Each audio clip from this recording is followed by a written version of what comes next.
What about the old Omov then? One man, one vote? Yeah, I mean, let's put it this way. If the elections were done like Westminster, first past the post, then you would be talking at least 60 SNP, and the rest of them would have only have about 2 or 3 at the most. Right. You know, but whatever way people are going to disguise it, it is a victory. It is outstanding. It's a 5th term. The Parliament now, within all of its history, has had the most pro-independence MSPs, and we need to move forward now. John Swinney did say that he will be asking again for another referendum and for 2028. So we'll watch this space, what will happen. I think a lot of people will tell you the answer, but we'll wait and see. Yeah, well, we'll see. Well, I mean, somebody's just put an interesting thing here. They've said the best way to get independence is to give England a vote, because the English are convinced that Scotland's a burden to them. And if you said to England, yeah, what do you want to vote? They say, bye to the jocks, get them out of here, sweaty socks, all that. I think there was a poll, they do lots of polls all the time. There was a poll like that, I think, about a year ago, but the English would vote to keep Scotland. They just want it. Now, if they were to do that poll again, that might be different because of the rise of reform and different fractions within down south.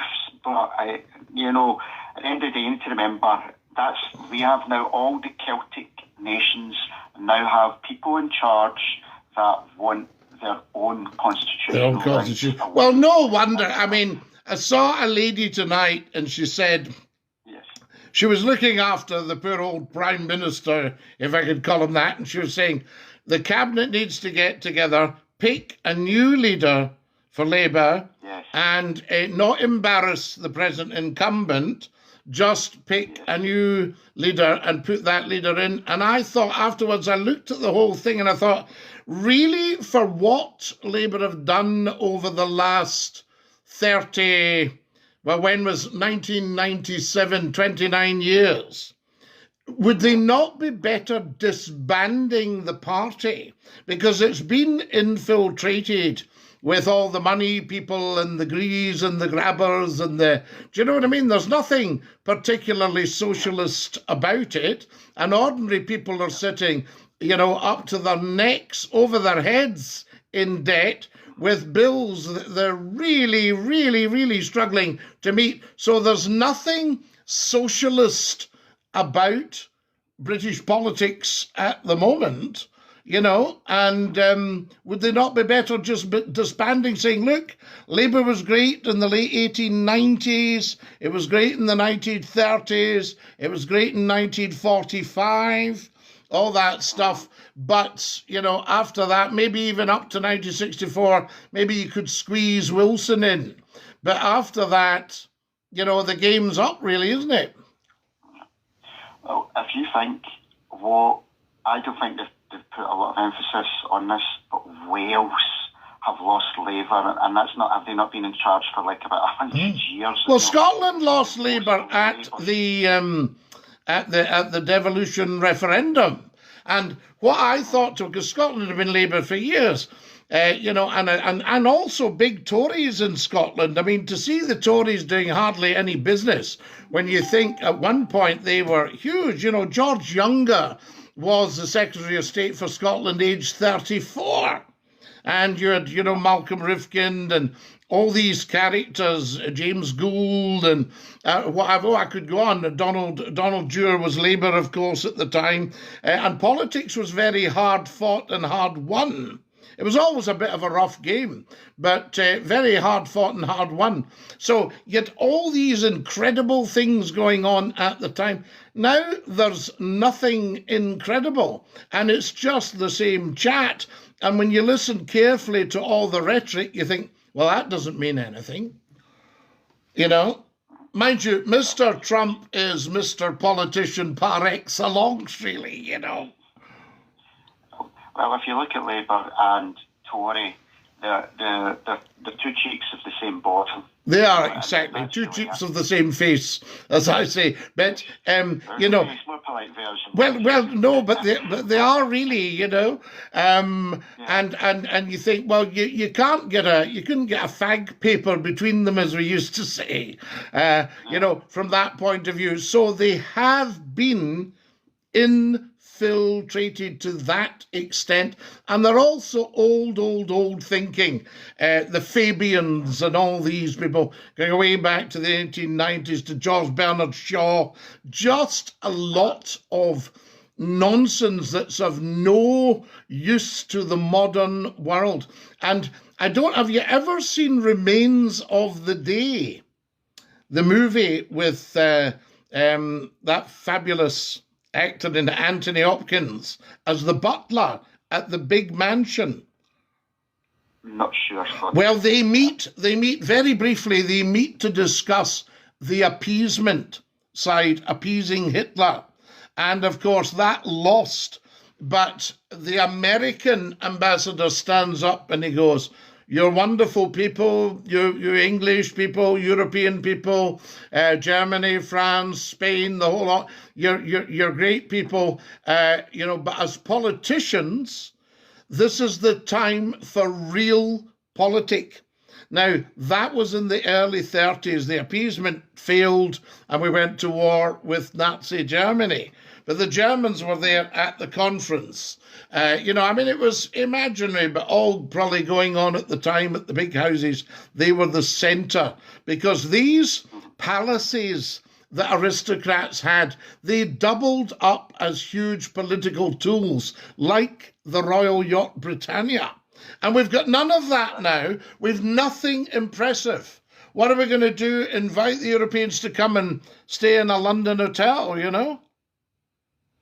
Well, do you know what's funny? Like, if you've seen some documentaries, etc., if you go to China just now, if you go to South Korea, if you go to Japan, they are, on that side of the world, they are miles ahead with technology and infrastructure.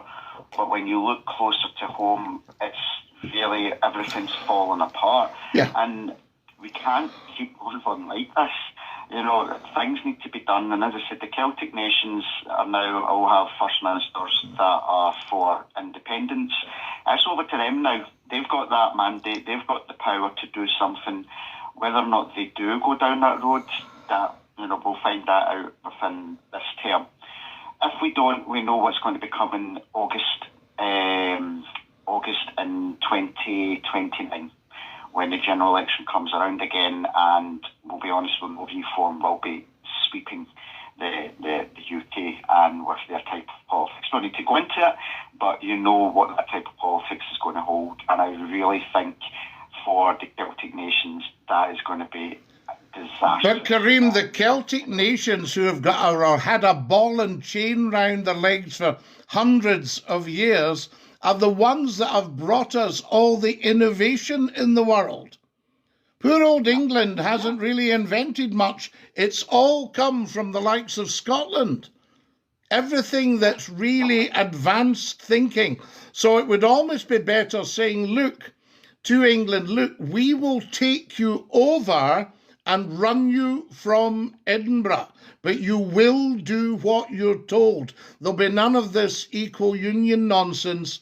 Forget all that. We'll run you from Edinburgh. Let's get the world moving again. We'll go over and talk to Mr. Trump or whoever's in the White House and have a right good yak with them about how we think the world should be.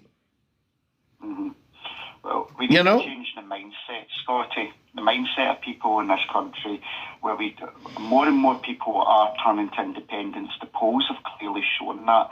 And they're just thoroughly fed up with it. They're thoroughly fed up with the disaster. They're thoroughly fed up with the U-turns. Okay. Well, it's, you know, this is what's down the line to come. This is nothing, Scottie. So we need to do something about this now. We've got too many people like clapping seals, you know, still putting their mindset towards Westminster. It's broken. It's not going to work. It's finished. We now need to make our own path. equally, you're not going to throw away England because there's too much history. I love going down to England. Oh, it's beautiful. I get very upset when I see nationalists going, we hate the English and stuff like that. I just don't like that kind of mentality, and that's weakening the nationalist movement. Yes. Well, thankfully, that's a very small minority, and in any group or any party, you always have those numpties, that are that part of that minority, whatever way their thinking is. But for the vast majority, you've got English people for yes.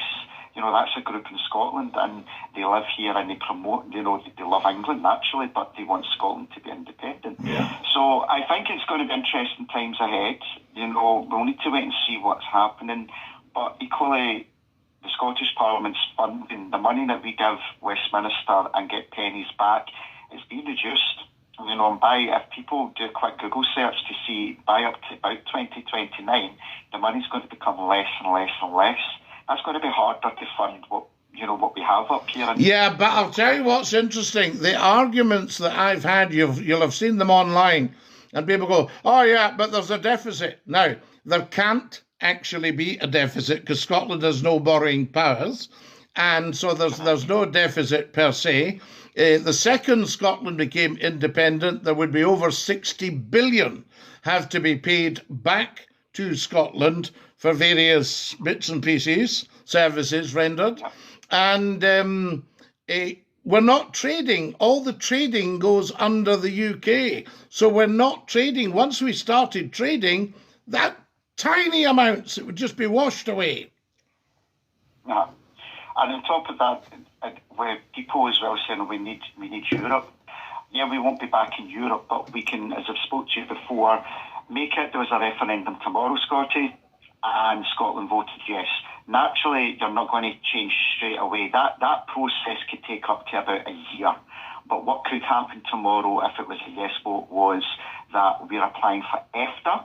That takes 3 months, and you have movement and trade with Europe, and you're getting all those... We need to get trading with Europe, but I would be wary of going back in hook, line and sinker, because Europe's changed, and they also have become unreliable. And that's me being very generous. Well, Scottie, that is why you would hold a referendum after...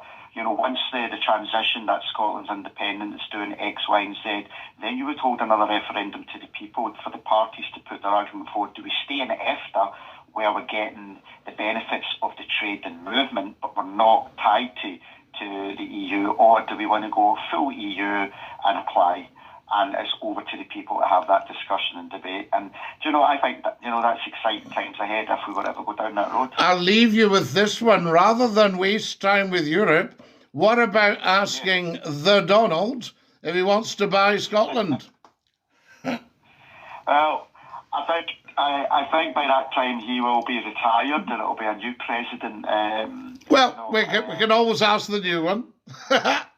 Yes. Well, look, I think regardless whether you like America or not, they trade with the world, and there's a very big economy there. And for me, it should be America, it should be China, it should be Asia. You should be trading with the world. Yeah. There's much money and exporting lots Kareem, of to the world. Remember, America is little Scotland. Well, we do have history over there as well, Scottie. Very political. I've not spoke to you like this in I don't know how long. No, but we can do. I mean, you have to be very careful in any public thing with, something like that. But no, we can do now. Yes. Well, I think it was good that we have, because obviously we've just had the election. It's in people's minds and it's fresh. But you're right. Monday comes the hard work again. The Parliament opens. The MSPs will be sworn in, and we need to remember this cost of living. People are hurting, and we need to do something about this. We do. We can't just keep dilly-dallying about. We cannot, and it's so lovely to talk to you. And wisdom as always. Thank you. Oh, Scottie, have a great week. Thank you for taking my call. Bye now. Dinky do, sir. There's our Kareem. Excellent call. Very political call. Political with a small p, of course, but a very smart man. As James has just said here, Dinky do. How do you feel about Scottish independence? Well, I used to be a great unionist, but when I've seen what I've seen in the last few years, say from about the 1st of May 1997, I thought, I think Scotland should be going it alone, I tell you.